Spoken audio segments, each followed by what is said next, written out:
Ouais, putain, vous êtes courageux, les bougas. On a parlé, je t'ai dit. Bah, big up, hein, Mixtape Addict, franchement.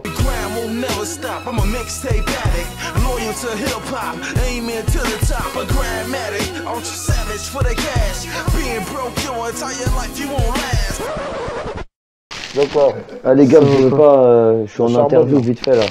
Passez tout à l'heure, voilà. Passez les gars. Vas-y les gars. Vas-y, on est bon. Dédicace à la laitière, la laitière. Amsterdam, j'en rêvais, tu vois, j'en entendais parler et tout. Je suis parti une fois, 2 fois, 3 fois, 4 fois, 5 fois. Peut-être on a forcé aussi Dubaï aussi, tu vois. Mais...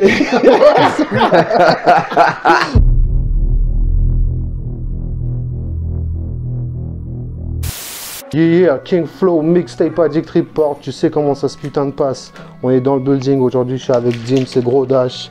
Ça se passe les gars, tranquillement. Encore, on est là. Aïe. Déconfiné, reconfiné, minutes après. Je vais faire la guerre pour habiter sur rue de la paix. Nouveau dans le bloc, on ne parle à peine. Voisin de palier à la même tronche que Ben Laden. Je veux ma baraque, des sables de luxe dans le dressing. La fin des temps approche, ouais poto y'a les signes.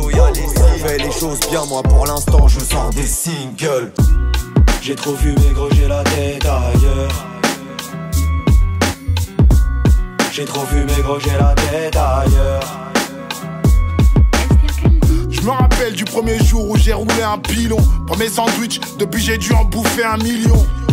Effriter le bail, c'est mon péché mignon. Depuis l'époque RDV Carlan a concert des millions. Et on va commencer par la question Mixtape Addict, vous la connaissez. C'est qui votre DJ préféré? On va commencer par James, dans l'ordre. Ah, moi dernièrement j'ai pu avoir la chance d'aller à Radio Nova. Donc avec Gros Dash pour la sortie de Ghetto Littérature. Street capuche, boule à Z, fidèle à ma nature. Je lâche ma plume sous absinthe, Ghetto Littérature. Quand on tournait sur du fucking Biggie, on aimerait se dire 10 ans plus tard, yes we fucking did it. Et sincèrement, j'ai beaucoup aimé DJ Sims. Ça c'est Alistem de Michael Masser, samplé par Sully Biwax pour faire Laisse pas traîner ton fils.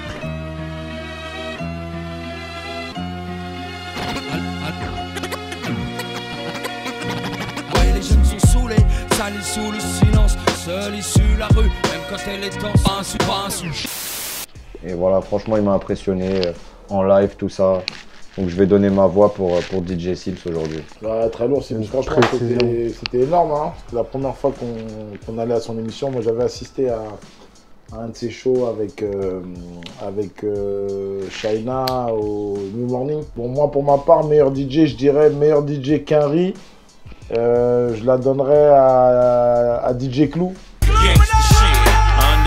Why y'all niggas is mad at me, sitting around like, damn, that could be me. All the cars and the bitches living lavishly, but there's only one problem, y'all ain't bad as me. Il a emmené les DJ dans un autre game. Il a permis aux DJ de se montrer, de passer devant, d'arrêter d'être les gars du background et tout, tu vois. C'est ça, mon gars. Et je pense que ça a permis à DJ Khaled et tout d'exister, à beaucoup d'autres. C'est clair. Et voilà, côté France, je dirais mon gars DJ Mist, hein, qui a un peu fait la même chose avec nous en France et beaucoup d'autres artistes du fait de ses collaborations avec Bomb Attack, Nouvelle Donne. Il a mis à profit son réseau, tu vois, pour faire des mixtapes pour des mecs de Marseille, des mecs de Paris, des mecs de partout. Donc pour son ancienneté, je la donnerais à Mist pour France. Gros big up à DJ Mist. Et je vais vous demander les gars, c'était quand votre découverte des mixtapes pour vous? Toi, je sais que tu as changé un peu le game avec la tape Ultimatum en 99. Game changer. J'ai découvert le rap avec une mixtape. J'ai découvert le rap français. C'était, j'étais en vacances sur Paris et j'étais sur la Défense et tout. J'avais 9 piges à l'époque, j'habitais au Bled, tu vois. Et il y avait des mecs qui sont venus, qui nous ont donné la mixtape de NTM, Le Monde de Demain. C'était une mixtape, il y avait 2-3 morceaux dessus, face A, face B. La face B, c'était le toucher nique ta mère. Nique ta mère. Celui-là, non, on pouvait pas jouer la face B. La face B, elle était trop gang. Tu vois, c'était la face A, le monde de demain, quoi qu'il advienne nous appartient. Le monde de demain, quoi qu'il advienne nous appartient. La puissance est dans nos mains, alors écoute ce refrain. Donc il y avait ça, et puis après, quand je suis arrivé en France plus tard, c'est là que j'ai découvert les mixtapes Mr. C, tu vois. Biggie Smalls is the wickedest. Niggas say I'm pussy, I dare you to stick your dick in this. If I was pussy, I'd be filled with syphilis, herpes, gonorrhea, chlamydia, getting rid of ya. Got it locked like the penitentiary. Niggas mention me for MC, execution, who you choosing? The whack MC or the black fat MC? Jack Dempsey will start shaking all it's taking. Mr. C qui avait les exclus de Biggie et tout ça, quoi. Tous les bails, les pochettes en fucking noir et blanc, ah ouais, mon gars. Photocopie, c'est ça, photocopie. Contrebande. C'est ça, mon gars. Ouais, la mixtape, c'est la contrebande. Ouais. Moi, j'ai connu ça, et après, voilà, comme tu dis, Game Changer. Quelques années plus tard, j'ai commencé à écrire mes premières rimes et tout, et quand on a commencé à faire le groupe, à vouloir faire quelque chose, le premier réflexe a été de faire un dessin, d'écrire notre nom dessus, d'écrire le nom du groupe, le nom des artistes, d'en faire des photocopies et déjà de coller ça dans toute la ville avec des sticks U, tu vois. Fallait se débrouiller, tu vois. Ouais, t'as eu à l'époque c'était Amalgame, moi, Cynic, Fix Niavo et tout. Et j'étais dans le lycée de Diams. Et quand je faisais toujours écouter ce qu'on faisait, elle aimait de plus en plus, et quand on lui a dit vas-y, viens poser un truc avec nous, elle est venue, elle a posé, et elle nous a dit mais pourquoi vous ferez pas une mixtape et tout. On s'est dit ah ouais, c'est vrai que ça pourrait être cool et tout, tu vois. Et puis on s'est dit vas-y, on va faire une mixtape 100% featuring. À l'époque, il y avait que les DJ qui faisaient des mixtapes. Donc je pense qu'on est la première mixtape de groupe. Sur des instruments en plus originales, il n'y a pas de phase B et tout. Bon. Toi Jim, c'était quand tu as découvert des tapes? Mixtape, quand je te parle d'une mixtape. Moi vraiment la première mixtape que moi j'ai saigné, vraiment c'est la mixtape de Ruff, tu vois. En tant qu'habitant gentil, habitant du 94, tu vois, nous on écoutait beaucoup la Mafia Quinfri, et donc ouais voilà, moi c'était ça que j'aimais bien à l'époque, et notamment j'écoutais beaucoup All Quinry, Gros Dash, Cynic, tous ces rappeurs là. Là j'ai mis les boots. Je suis dans mes bails, là ma vie est douce. L'appel a bu le juice, ça kill en douce. Vers le bas que j'ai mis le pouce. Même quand j'ai le blues, je suis toujours carabiné sous ma blouse. Ne m'appelle pas si c'est pour 2-4 sous. Respecte Natsu, je te fais là dans le neketsu. La vraie question. Au fait du Peura, vous êtes aussi entrepreneur. Yeah. Alors parlez-nous un petit peu de Flyman Vision et tout ce qui se passe autour. Flyman Vision, en fait, c'est un rêve, hein. C'est un rêve qu'on a eu plus jeune, ou que j'ai eu plus jeune, au moment où je me suis rendu compte que à chaque fois que j'allais dans un label, en fait, ça se finissait toujours mal, parce que j'avais cette indépendance-là qu'on avait à Takeover avec Ultimatum, qui était produit par mon grand frère Shum Carter, à qui je fais une dédicace. Et à cette époque-là, on était Rocafella dans notre tête, tu vois, se dire, on était là, on avait nos programmes, nos agendas. Et quand je me suis retrouvé chez Neochrome et tout, ça a été un peu la désillusion, parce que je me suis retrouvé avec beaucoup d'artistes forts, et donc du coup, j'étais plus la priorité, mais moi, j'avais besoin d'être une priorité pour te développer et tout. Voilà, parce que je suis très productif. Quand je m'enferme et que j'écris, j'écris, et puis quand j'écris des trucs, c'est peut-être des fois par rapport à l'actualité. Et j'ai besoin que ça sorte à un moment précis, et je supporte pas d'être en liste d'attente par rapport à mon art, tu vois. C'est comme un sportif, tu vois, voilà, qui va dans une équipe et tu vois, il est sur le banc et tout. Voilà, bien sûr. Tu vois.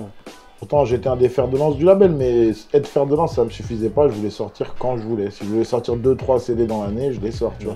Même si je savais pas comment le faire, donc je me suis dit, plutôt qu'ouvrir ma grande gueule, eh ben vas-y, fais les bails, quitte le navire et fais les trucs, tu vois. Donc c'est là que je me suis lancé en 2008, au moment où ça cartonne le plus. Je me dis peut-être que c'est le moment de faire le truc, puisque Neochrome, ils étaient plus chauds pour bosser sur moi. Je ramenais trop de débats, trop de problèmes et tout. Donc on dit vas-y, fais tes bails. Donc j'ai fait ma première mixtape solo, que j'ai appelée aussi 10 piges d'avance. Tu vois. Ma voix résonne dans les maquis, sur les parkings. DJ, scratch sur tes platines. 2019, normal, on a 10 ans d'avance. Millionnaire avant 30 piges, pas en dealant de la blanche. 10 ans d'attente pour l'auditeur, c'est la famine. Maintenant on se check sur Facebook, normal, c'est la famille. avec Freestyle 2019, on va dire la première fois qu'on entend de l'autotune, à mon sens, dans le rap français. Et d'autres morceaux, franchement, qui ont été légendaires dans la street. Maître Gims, qu'on retrouve sur cette mixtape, La Comera, Demon One. Et voilà, on avait les connexions, j'avais déjà tout, tu vois. Donc j'ai lancé ce premier projet-là. Et après, voilà, de fil en aiguille, on s'est dit qu'il fallait qu'on mette en place notre savoir-faire. Parce qu'il faut savoir qu'avant de lancer Flyman Vision, j'avais lancé un truc qui s'appelait Flyman Arts, où je m'occupais de faire des clips, de la captation scénique et tout, tu vois. C'était histoire d'avoir de l'alimentaire et pour pas me mettre la pression en fait que mon rap soit obligatoirement le seul truc qui allait me remplir le frigo, parce que ça allait m'obliger à faire des choix artistiques de survie, tu vois. Flyman, ça a été un gros défi de pouvoir en fait prendre ma carrière comme crash test en fait. Je voulais que ma carrière ça soit un crash test pour la suite, pour les générations, les artistes suivants avec qui on allait travailler, parce que je savais déjà qu'on allait signer d'autres artistes, mais je voulais me servir de moi, ma lumière et tout, parce que je me suis dit, si moi je vais dans une maison de disques, comment je vais persuader mes artistes de rester ici si moi je suis chez Universal, mais toi viens chez Flyman.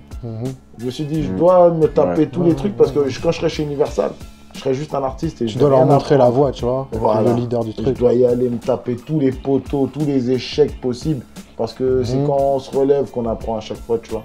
Donc j'ai fait tout ce qui était possible et imaginable pour ensuite en faire bénéficier voilà, les proches, déjà dans un premier temps les techniciens, parce que faut voir dans la musique, je me suis rendu compte qu'il y a la personne qu'on voit devant la caméra, mais il y a aussi le background, tous les gens qui sont derrière, les technicos, les mecs qui font les visuels, les mecs qui font les clips. Les mecs sans ces mecs-là, on n'est rien. Bah ouais, c'est important. Je me suis dit qu'il fallait que je lance Flyman avec une équipe d'artistes autour de moi. Des artistes, autant musiciens que des vidéastes, des graphistes, des DJ, des graffeurs et tout. Et que ces gens-là, quand ils sont avec moi, forcément ils me font des tarifs préférentiels. Mais le fait d'être avec moi, je les fais briller et je leur amène du deal. Parce que les gens ils ont du clip avec Flyman, du machin. Et voilà, c'est comme ça qu'on a monté notre petite industrie. On a fait Enfant Soldat, ça a plutôt bien marché. Bandana Purple Haze et tout, en étant totalement indé. Et à la dégage, on a appris comme ça. Et là maintenant on revient en 2020 maintenant avec du 109, avec des artistes comme Dims qui rejoint le label autant en tant qu'artiste que producteur aussi, parce qu'aujourd'hui on a besoin de s'élargir encore plus. On a besoin de gens qui mettent de l'énergie, de la bonne humeur dans le truc, de la bonne vibe. Et pour ça, il faut aussi que ces gens-là aient un intéressement dans l'affaire. Pour moi, c'est comme ça que je vois le truc à l'américaine et tout. Donc Dims, il est là, beaucoup le voient comme un artiste, mais il est producteur aussi chez Flyman. C'est-à-dire qu'il a un intéressement à vie sur les projets qu'on sort. Et pour moi, c'est important de mettre ça, parce parce qu'on nous dit pas ces choses-là quand on va dans les labels des autres. On nous dit pas, si tu as bossé sur le projet, peut-être que tu vas être payé là une fois ou deux, mais après, dans 10 ans et dans 20 ans, ils précisent pas, tu vois, dans 40 ans, ton travail va toujours apporter grâce aux plateformes, grâce aux trucs, mais personne ne parle de ça aux artistes et tout. Donc moi, c'est quelque chose qui est très important dans Flyman. Et on fait l'éducation, on a voilà, inscription, SACEM, Madami, les trucs et tout. Et voilà, on essaie de monter un gros truc. Maintenant, Dims, il arrive avec son énergie, il ramène aussi des têtes à lui et tout. Il nous a présenté une artiste suisse et tout, qu'on suit bien. Il y a Granola aussi. Et puis il y a le projet de Dims qui arrive là bientôt, à la fin du mois là. La Comète, qui bosse fort, la Comète volume 1, bientôt disponible. Ok, je kick, va là-bas, je me défends comme à la barre. Ouais, je suis passé à la barre, freestyle à la part. Très peu m'ont tendu la main, j'ai coupé le détail en lamelles. Méfie-toi de tes amis, c'est le plus proche qui va te la mettre. Et en parlant d'être indépendant, tu vois, et d'être dans le business, c'est qui vous a inspiré? Est-ce que vous avez un rappeur entrepreneur qui vous a inspiré dans votre... Moi personnellement, pas entrepreneur, mais moi comme je l'ai dit tout à l'heure, tu vois, les gens qui m'ont inspiré dans la musique, c'est bien sûr Rof, la Mafia Quinfri, beaucoup aussi de rappeurs parisiens comme comme la Scred. Tu t'étais toujours dit qu'avant de partir faut que tu profites, mais tu t'es brûlé les ailes à vouloir aller trop vite. Le trésor est dans le cœur, t'es pas caché sur une carte. La chance t'a donné rencard, t'es arrivé après qu'elle parte, mais résiste encore. Tout ça. La Scred sont des vrais entrepreneurs du rap français, tu vois. La Scred, c'est des bons gars d'ailleurs. Big up à la Scred. Scred Magazine, Scred Connexion. Ahmed Koma, la famille. Franchement, big up à eux parce qu'ils sont chauds. C'est des vrais artisans du hip-hop, tu vois. Ouais. Tu vois, le 91, c'est une terre de mecs, j'ai une terre de talent, tu vois. De mecs qui ont été en avance sur leur truc, genre par exemple sur le style Dirty South et tout, tu vois. Logique. Qui a fait ça en premier en France, c'est eux, tu vois. Ouais, c'est vrai. Tu vois ce que je veux Il y dire. avait aussi du côté de Toulouse aussi, il faut pas mentir, Dadou qui envoyait pas mal aussi, tu vois. Ça. Quand tu dis bla bla bla bla, moi je fais quoi? Et je te donne le son, donc le son, sans donner de leçon, flingue le son, c'est pour mes loups dans le fond. Dans le 9 ans, on était hors tendance. On a décidé que comme on était un petit peu les rebuts du rap, tu vois, chaque département avait, tu vois, 9-2, il y avait Beat de Boule, 9-3, Supreme NTM, 9-4, Mafia Quinfree, 9-5, Secteur A. Tu vois, il n'y avait que le. Il y avait un gang partout. Express D. Il y avait un gang partout, putain. Il y avait 9-1 et 7-7, on était les damnés. Les damnés du HH. Tu vois. Donc on s'est dit, bon, les gars, voilà, c'est comme ça qu'on a eu la force aussi de faire dégaine ton style et tout, parce que c'est ça le style. Dégaine ton style, tu captes. Ça va être ton style. On n'a pas dit dégaine le style de quelqu'un d'autre. Chez nous, à l'époque, dans le 9-1, t'arrivais, tu rappais comme Olkari, mais putain, les gens, ils allaient tomber par terre et se moquer de toi. Tu vois, c'est ça. Il prend les techniques d'Olkari, t'es mort, gros. Maintenant, tout le monde, tu vois, maintenant, tout le monde pompe tout le monde et tout, ça passe et tout, tu vois. Mais nous, chez nous, c'était une règle d'or et c'est ce qui a fait que tout le monde a dû aller puiser dans ses inspirations les plus profondes pour reproduire ce style, tu vois. Et en fonction des quartiers, en fonction des villes, c'était des sonorités différentes. Et tout à l'heure, tu me parles de Harlem et tout. Donc, influence Dipset. Totalement Dipset, totalement Bad Boy. Ouais. Totalement Bad Boy, ouais. Ce qu'il a fait, Puff Daddy, avec Notorious Big, c'était une masterclass. Une masterclass. Il a ramassé le petit mec de la street, il en a fait... Bon alors là je décroche depuis combien de fois? Donc alors Harlem Shit mon gars, j'ai une question pour toi pour Harlem Shit. C'est qui le meilleur MC de Diplomate, tu vois? De Diplomate? Mais c'est Cameron.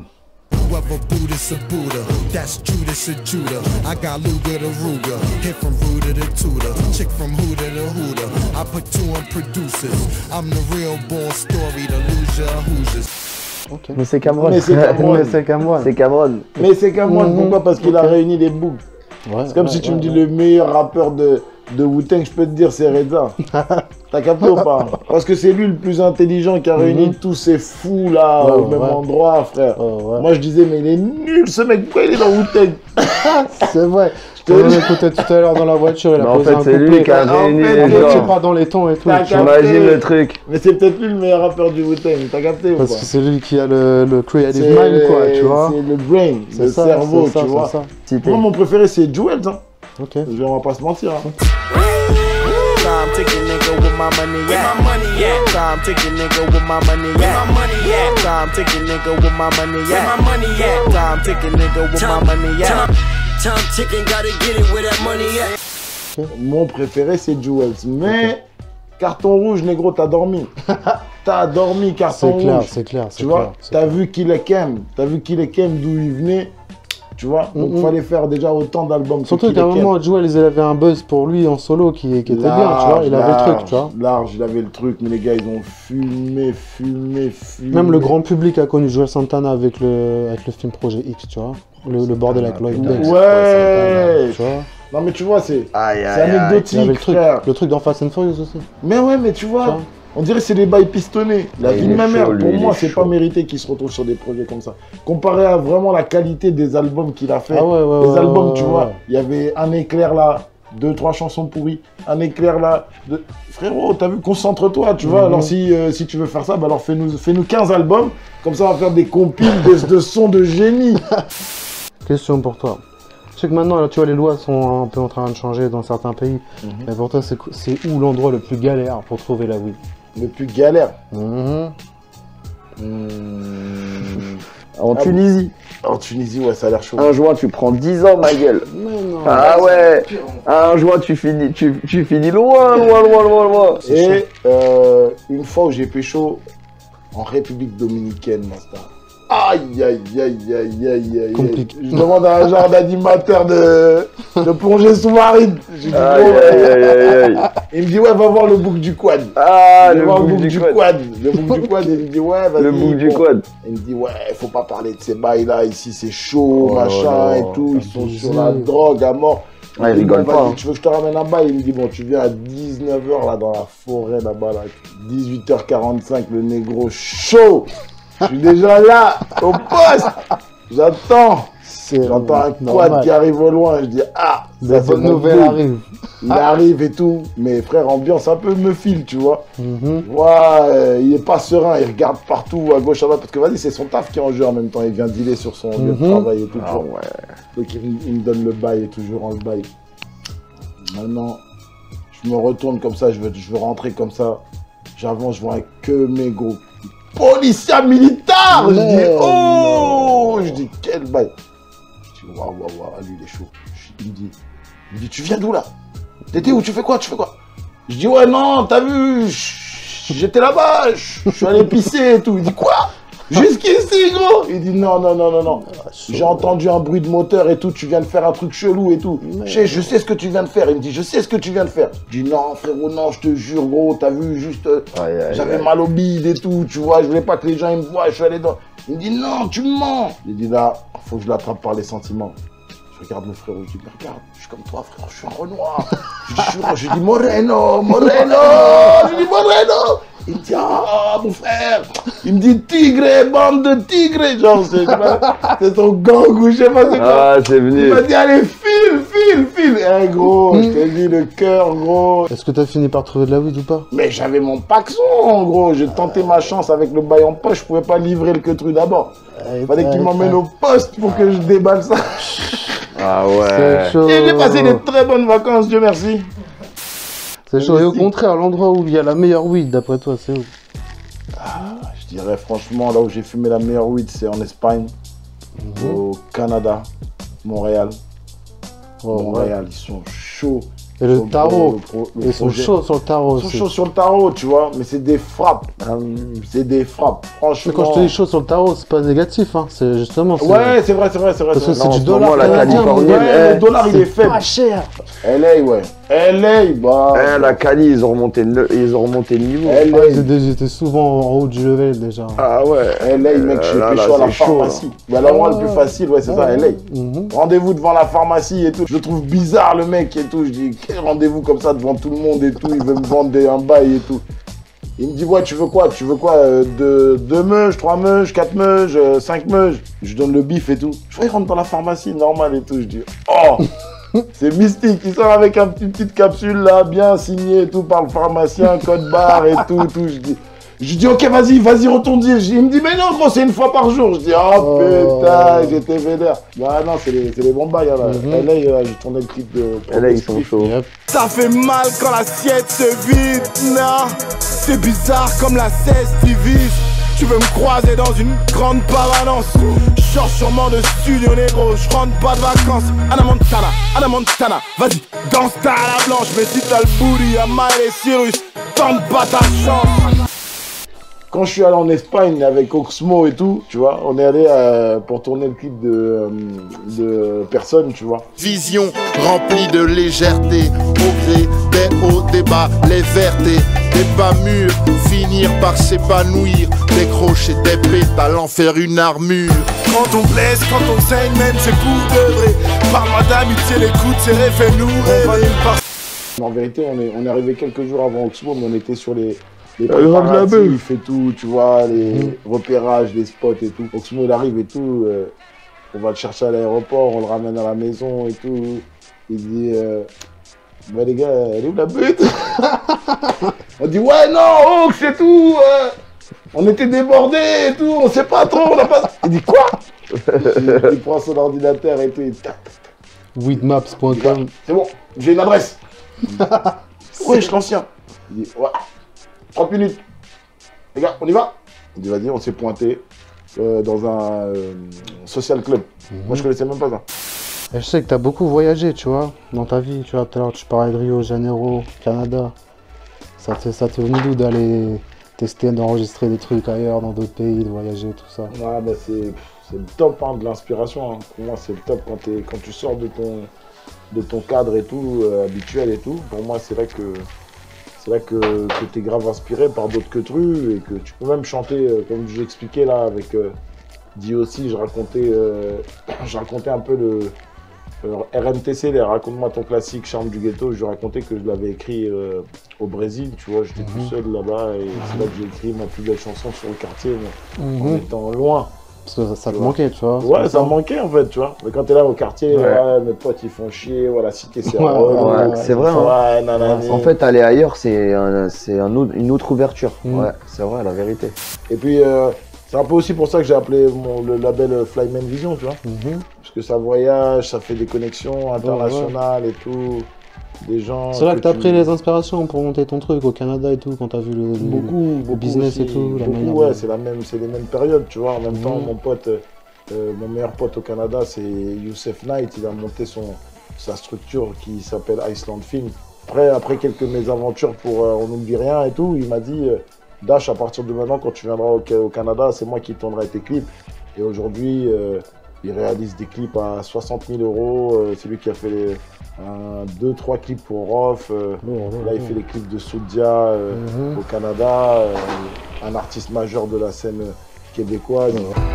T'aimer vont te crucifier à la moindre des fautes. Parce que le diable se cache derrière les apparences. S'il y a que Dieu et le juge qui pèse dans la balance. Des fois ça paye sur mon moral, mais quoi je sais pas trop. Peut-être la pression sociale ou les réseaux sociaux. La meilleure version de lui-même n'est qu'un hologramme. Il a sorti son plus beau sourire pour les photographes. Et voilà, c'est une graine que je lui ai donnée et tout, toujours dans cette transmission. Et lui aussi m'a donné beaucoup d'expérience par rapport à la vidéo, par rapport au concept, par rapport à la musique et tout. Et voilà, rencontrer des gens d'autres mentalités, c'est toujours bénéfique.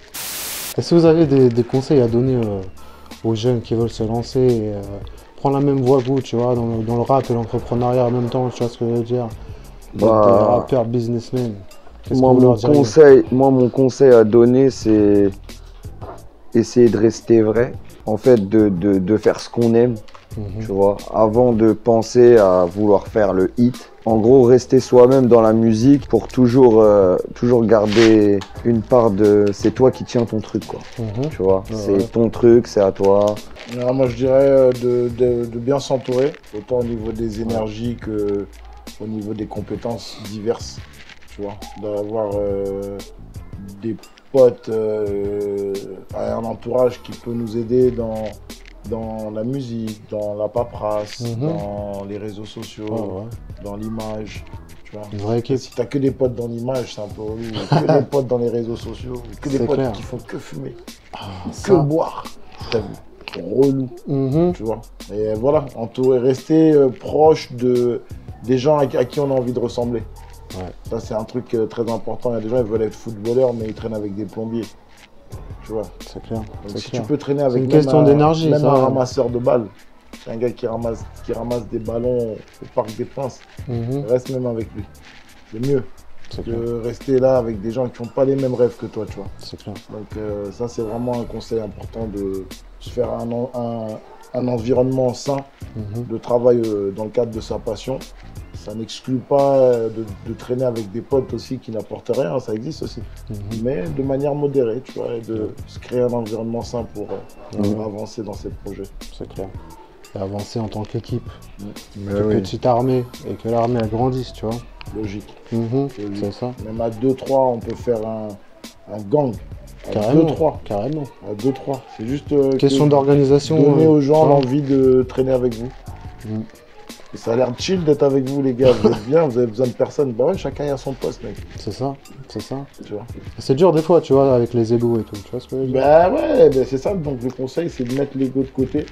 Et une grande phrase que j'ai appris dans mon séjour au Congo, l'humilité précède la gloire. Ouais. C'est beau. Donc ça, C'est une belle leçon de mon séjour au bled. Pour l'anecdote, il y avait Quincy Jones qui avait mis sur la porte de son studio, il y avait marqué « Please leave your ego at the door ». C'est vrai. Quincy Jones qui dit ça, hein. Le mec qui travaille avec les Rostas de ouf. Alors tu vois comment ça se passe? Enlève ta ceinture. Est-ce que les gars, vous auriez un mot de la fin pour les gens qui ont suivi cette interview jusqu'à la fin? Ouais, putain, vous êtes courageux les bougas.